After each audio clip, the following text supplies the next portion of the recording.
Tonight, we're going to finish up our little 3-part series on prayer. Then next week is the emergency response team meeting. So if you, like I have no interest in any kind of responsibility or input on that, we'll miss you next week. Or you can come anyway and give us your wisdom and insight and all that. So, and then following that, we're going to start a new series we're going to do just a real quick fly through church history. And so I think that's a 4 or 5 part series that will cover, 2,000 years in, 4 or 5 weeks. And so that will be in 2 weeks. Next week is the emergency team meeting. And so right now, what we're going to take a look at is how you trust God when you don't understand what's going on, right? So we've been talking about prayer, and this applies to more than just prayer, but we looked at, what prayer is, the point of prayer.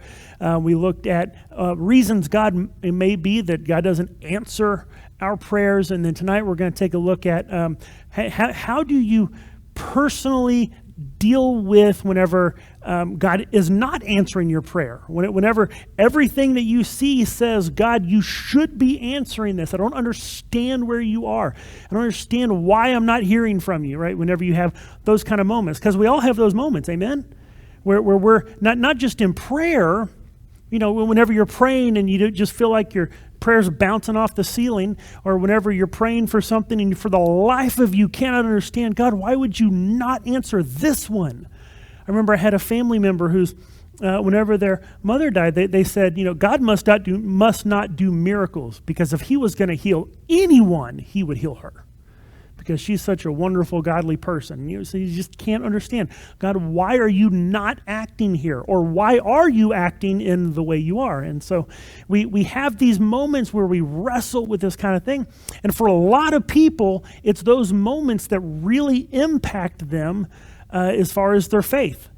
Whenever you talk to people who have walked away from the church, a lot of times you find these events that kind of precipitated their exodus out of the church is because they had a situation where they wrestled with it and they said, God, why is this happening? I don't understand, so therefore forget you, God. And so how do you maintain your faith when you don't understand? It's easy to do whenever everything's going the way you think it should. But whenever nothing looks like the way you think it should, how do you then maintain your faith? And so that's what we will take a look at tonight. I'm going to have to reintroduce you or introduce you to some words, because I think what happens is there's 2 different perspectives that people will take.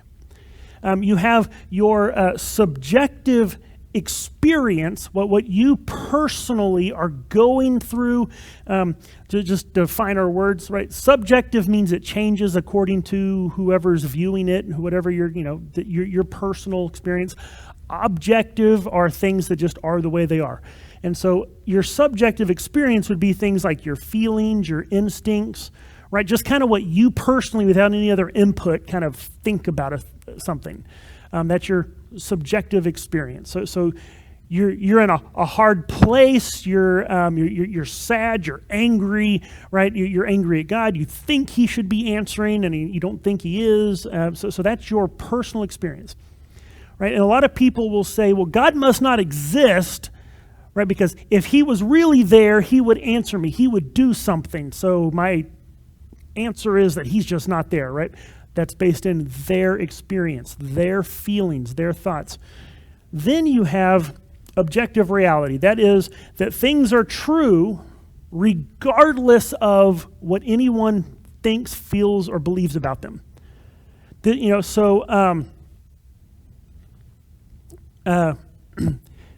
fact it's objectively true that every now and then SpaceX feels the need to test fire a rocket at bedtime while my children are winding down.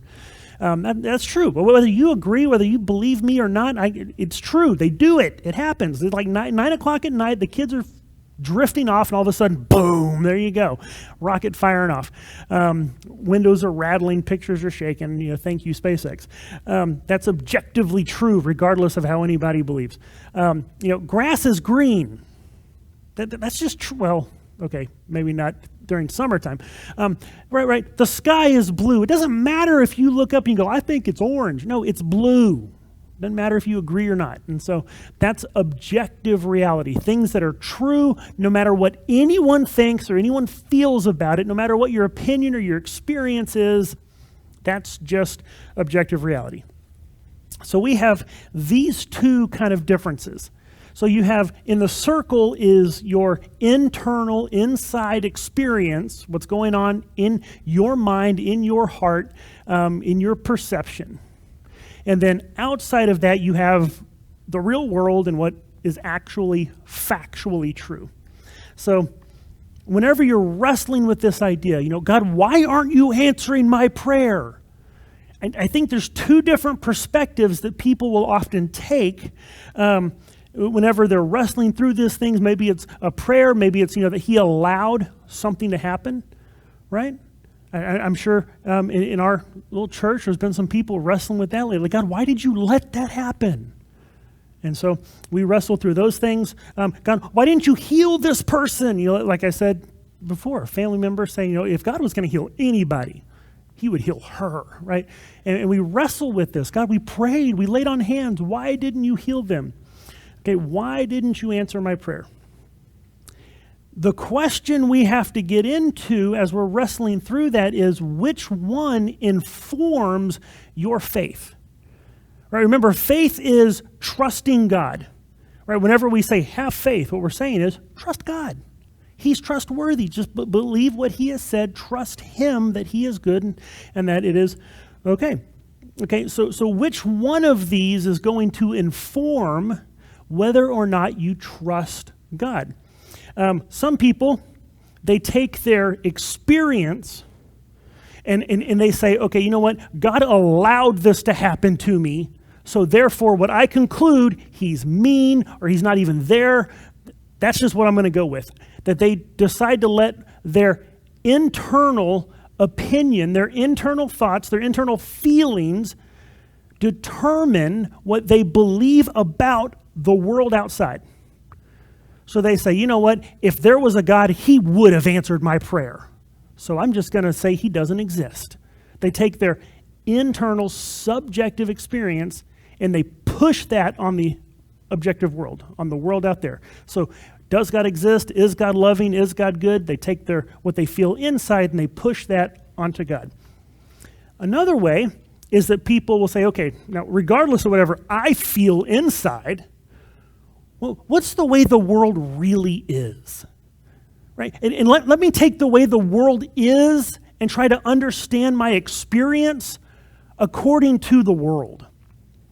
Right? There's all kinds of other areas where we would never do this backwards. Right? Well, whenever if you have someone who's working with you and they have a bad day. Say they have a bad day and they haven't slept and they snap and they just go off on you and you think, you know what? That made me mad. That person is just a horrible, terrible person. And that's just all you're ever going to think and all you're ever going to do is just think they're a horrible, terrible person. Well, maybe you just caught them in that bad moment. And let's say going forward, they're always only ever good. They're doing their job good. They're nice. They're kind. They're polite. But all you will ever think of is, no, that time they treated me bad. They're a bad person. You're taking that one experience, your experience, and pushing it onto the reality of the situation. But we do that backwards. We go, okay, you know what? I know Bob. I know Frank. He's really not a bad guy. He just had a bad day. Right? I have all this other information about him that says he's actually a decent guy. He's usually pretty nice. He's a hard worker. He just had a bad day, and so that's how I'm going to see my experience. I'm going to look at the truth of the situation and figure out, how should I then understand my experience? And we should do the same thing with God. As we're going through a situation, that we look at what is the truth, and then let me try to figure out how to understand my experience through the truth. And let me show you why going off of our own personal feelings and experience can be a problem. Whose experience matters more? Because what if you have two different people with conflicting experiences? Which one's true? Back in November when we had the conference, one of the questions that got asked on the Q&A panel was for the guys on the panel to share an experience, a life-changing experience that they had with Jesus. And 3 out of the 4 guys shared an experience where there was a moment of suffering, of pain, of heartache, of grief, where it was in that moment that Christ stepped in, that God kind of stepped in and comforted and kind of gave peace and strength to make it through the hard time. Well, in response to that, I had someone message me and say, that is BS. God doesn't do that, because whenever I had a problem, I prayed and he didn't answer me. I didn't get any peace. I didn't get any comfort. Okay, so you have two different situations. This person said, Jesus gave me peace and comfort. This person said, I didn't get any peace and comfort. Okay, so does God give peace and comfort? Well, you can't go based off of just experience because you have conflicting things. You have contrary ideas. So there has to be something outside of those people to answer the question. And so that is how I'm going to argue we should determine our trust in God is not just on our experience. Your experience has a place. It's kind of it's a drop in the bucket of what's going on. Right, because you feel the love of God, you have those moments of praise and worship, and you feel the Spirit, and that kind of stuff matters. But in those moments where you're not feeling it, in those moments where you're saying, God, where are you? How do you maintain your faith? You do that by not trusting in your experience, but rather going to objective reality. Making sense? Yeah. So what is the objective reality that we stand on, that we look at to know we can trust God? Well, a lot of times what people will do is whenever they pray, they cry out to God and there seems to be no answer to their prayer, is they'll say, well, then God just doesn't exist. Okay, but does God exist? Now, their personal experience is telling them, no, he doesn't. Okay, but you have to ask, does he actually? And so I'm going to go through a few short we've been over some of this stuff before at quite great length. I'm just going to run through and hit the high points. Okay, how do we know that God exists? Well, because in the beginning, God created the heavens and the earth. If that sentence is not true, nothing else would exist. It's that age-old question, why does anything exist at all? Because if there was not something outside of creation, outside of the universe, that is not part of the universe, then it couldn't exist. The typical philosophical argument goes, anything that begins to exist must have a cause, right? Because you can't cause yourself. So there has to be something else outside of you to cause you. The universe began to exist. So therefore, the universe has a cause, something outside of itself, right? We call that God. Then you have arguments like, the first cause. Everything that happens is caused by something else. And you can kind of back up that chain reaction. The problem is you cannot have a past infinite number of reactions. You have to finally, at some point, get down to a bedrock source that was the first cause. It's what the old Greek philosophers called the unmoved mover, right? Because everything is motion. Everything is in motion and causing motion, and everything's happening. You have to eventually get down to that first thing that kicked off the motion. And so that would be the unmoved mover. And there's several different kinds of ways of reasoning through this that people have seen over the years. So there had to have been a beginning, and if there's a beginning, there has to be a beginner. Okay? We also see design in nature, in life. Things obviously have a purpose, have a goal, have a function that someone specifically said, I'm going to set this up this way. And two common ways that people will point at is one, what's called the fine-tuning of the universe. That even down to the laws of physics are so minutely finely tuned that if gravity was just a hair stronger, we couldn't be here. Or if it was just a hair weaker, we wouldn't be here. You have that with gravity, you have that with the nuclear forces, you have that with all kinds of things in the laws of nature. And then you get into things like the distance the earth is from the sun, the fact that we have one moon, how far it is away from the earth, how big it is, it causes the tides, right? If it were bigger, if it were closer, the earth would just be, oceans sloshing all over the place. You wouldn't be able to have life. If it was too far away, there would be no tides, the seas would go stagnant, right? You have all these things, dozens upon dozens upon dozens of things that had to be just exactly right in order for life to be here. And there's no reason it should be that way if there is no God. Everything's random. The chances of there actually being life in the universe at all, much less on Earth, is practically zero. Then you have DNA, which basically, your DNA in your cells basically amounts to computer code. It is computer software written in your cells that tells your cells what to do. Where do you get computer code? From computer programmers. Right? The fact that you have an information-rich biological information inside of you that is basically computer code shows there has to be an intelligent creator. And so that is just a few of the reasons why we can know that God exists. Another one is objective morality. Some things really are evil. Some things really are good. Not just that, as a society we prefer them, or that we evolved to kind of think that, no. Right? There are some things that actually are evil. Genocide is evil. Doesn't matter what anyone thinks about it. Doesn't matter what anybody's opinion is. It really is evil. Well, if you're going to have a moral law, as the saying goes, you have to have a moral law giver. And so there's three quick arguments, three quick reasons, evidence that show, hey, you know what? There is a God out there. Okay, so one of the things people say, okay, well, maybe there's a God, but why should I think it's the God of the Bible? Why should I think the Bible's true?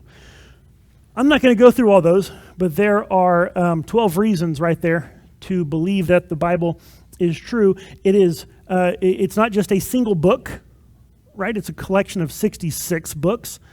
That you have all these independent sources that come together and confirm and validate one another. We have thousands of manuscripts of the Bible, which means that we can compare and actually figure out what exactly the original said. It was written early, close to the events in the time and place it happened, so it could have easily been disproven if it were not true. It comes from eyewitness accounts. Doesn't mean all of the authors are eyewitnesses, but they got their information from eyewitnesses. Non-Christian sources confirm it. Historical and archaeological evidence confirms it.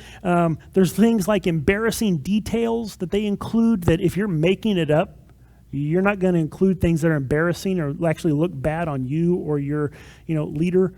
Things like the fact that women found the tomb in first century Israel. You're not, hanging your star on women testimony. That's not how that's working. You have things that are difficult, hard sayings of Jesus, right? Where he says things like, if you want to follow me, you have to eat my flesh and drink my blood. How about we just leave that one out? Because, they included it because it's what really happened.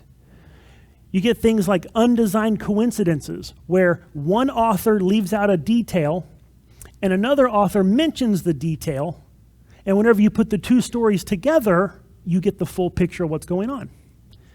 Like, for instance, in one gospel, it mentions a conversation that King Herod has with his staff.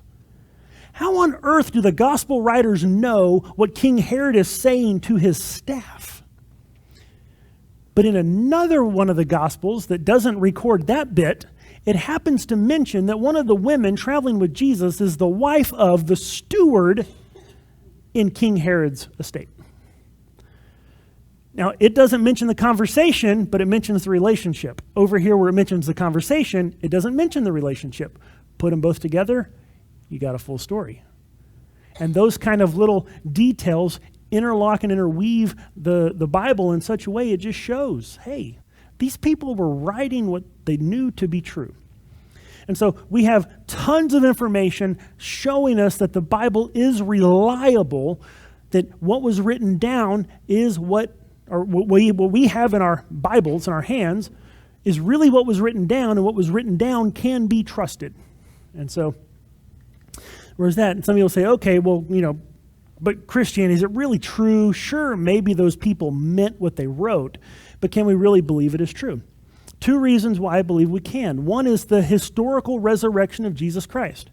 The fact that Jesus Christ was crucified by Pontius Pilate and the tomb was empty 3 days later and his disciples saw him are historical fact. So we have the historical bodily resurrection of Jesus, and we have the fact that the Christian story of creation, fall, redemption, it all explains the way the world is. That people don't just make mistakes. We're selfish, broken people. That makes sense of the world. Right? That we long for something more. It makes sense of the world. And so on that can go, that where other beliefs and other worldviews have problems explaining the way the world is, Christianity, all the pieces come together. Quite nice.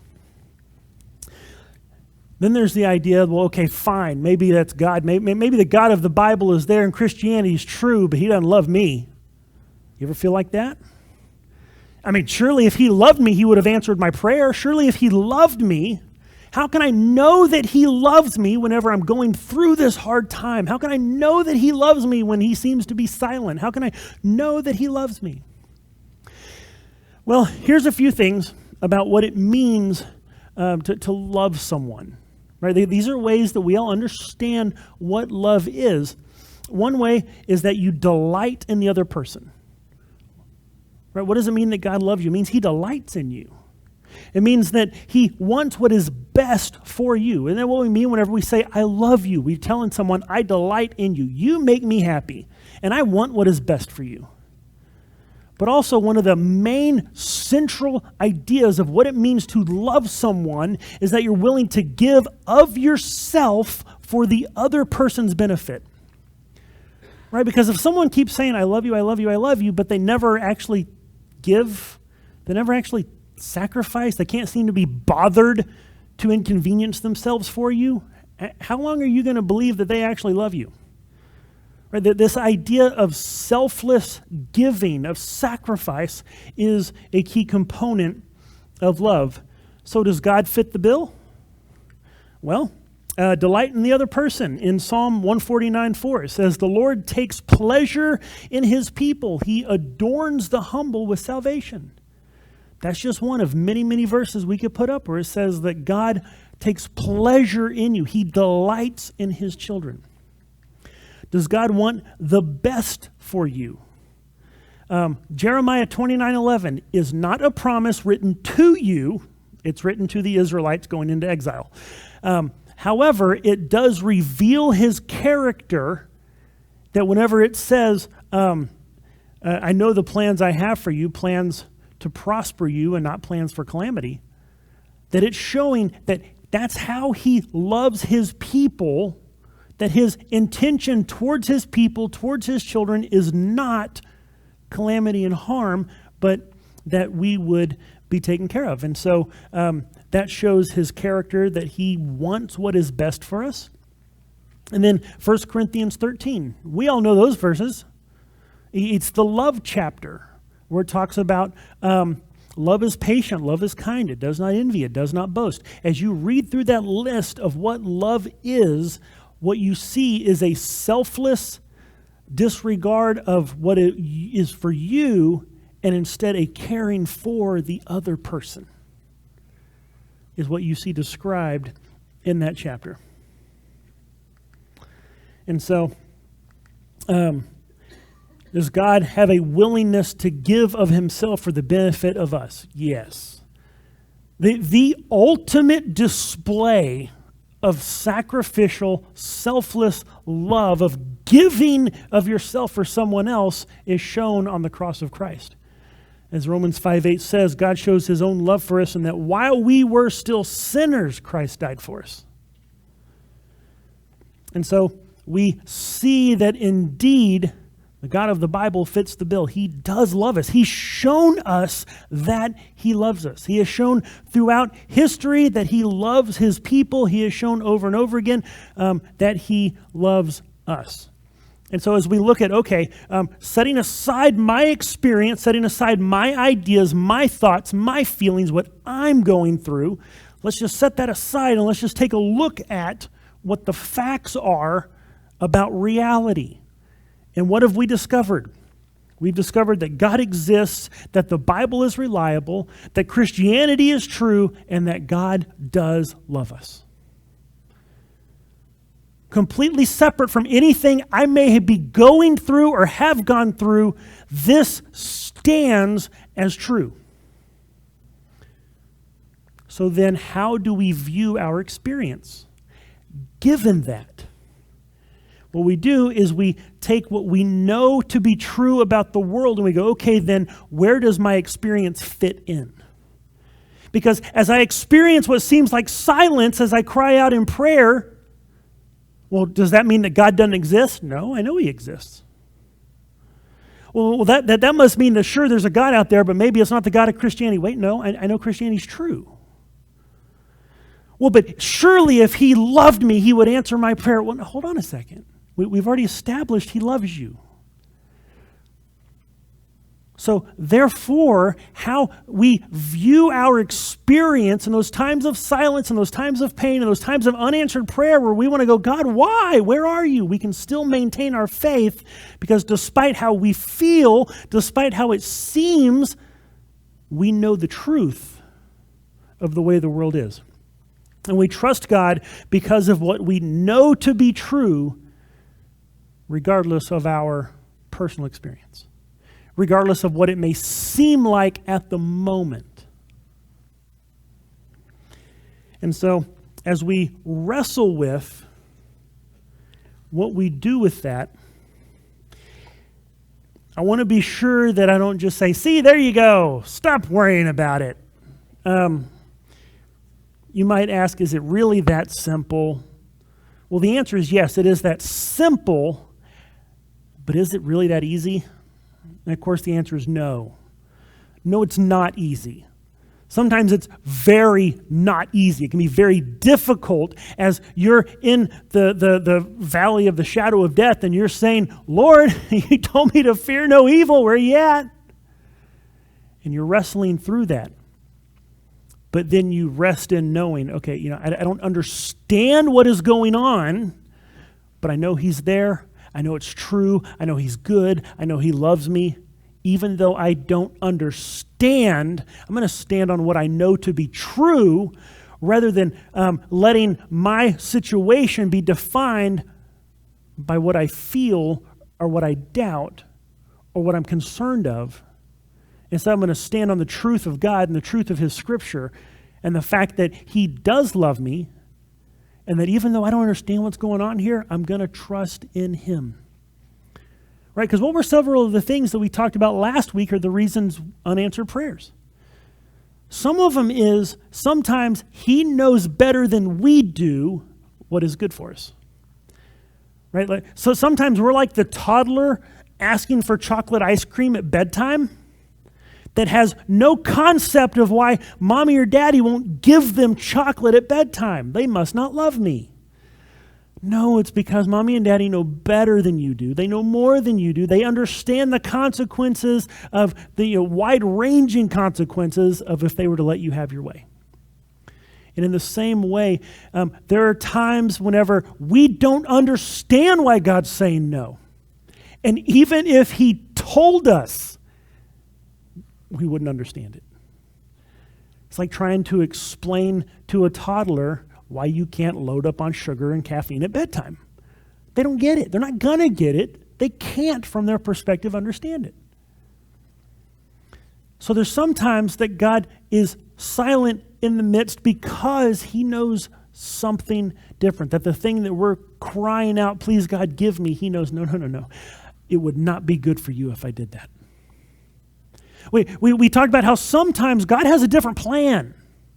Where we're looking, we're going down the road of life and we're thinking, okay, God, everything that I see, it seems that this would be the good way to go. Please, God, let's go there. And everything looks like it would be good. And maybe it would be good. There's nothing necessarily bad. It's just God said, no, that's not the plan I have. We see this in Scripture whenever, there's several times whenever Paul says, okay, we're going to go this way, and then something prevents him from going. Okay, we're not going that way. We're going this way, and then something prevents him from going. Whenever God's saying no, it wouldn't be bad for Paul to go preach the gospel over in that town. That town needs the gospel. It just wasn't God's plan. He wanted Paul somewhere else. And sometimes in our lives, as we're heading down the road of life, we're thinking we need to go left, and God's saying that wouldn't be bad. Good idea. I have something else in mind. We have to go right. So sometimes that's what it is. And we don't understand what his plan is, but he's saying, no, sorry, you can't, not that way. And so we trust even though we don't understand. Questions?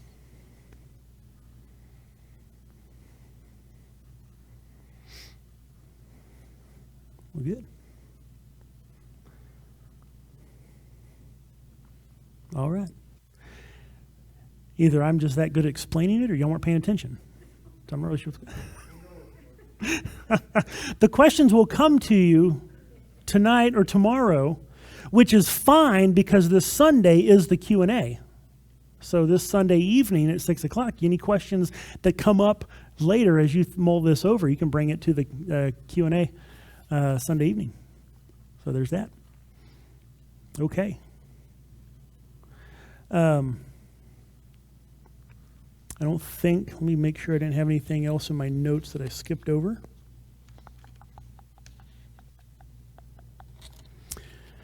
Okay. So basically, the truth is not defined by what we feel or think just in ourselves. We have to understand what is the truth about the world and then understand our experience in light of that, including whenever God seems silent or when we don't get a prayer answered. Whenever hardship comes our way and we don't understand, we still trust in God based on what we know rather than whatever crazy things may be going on inside.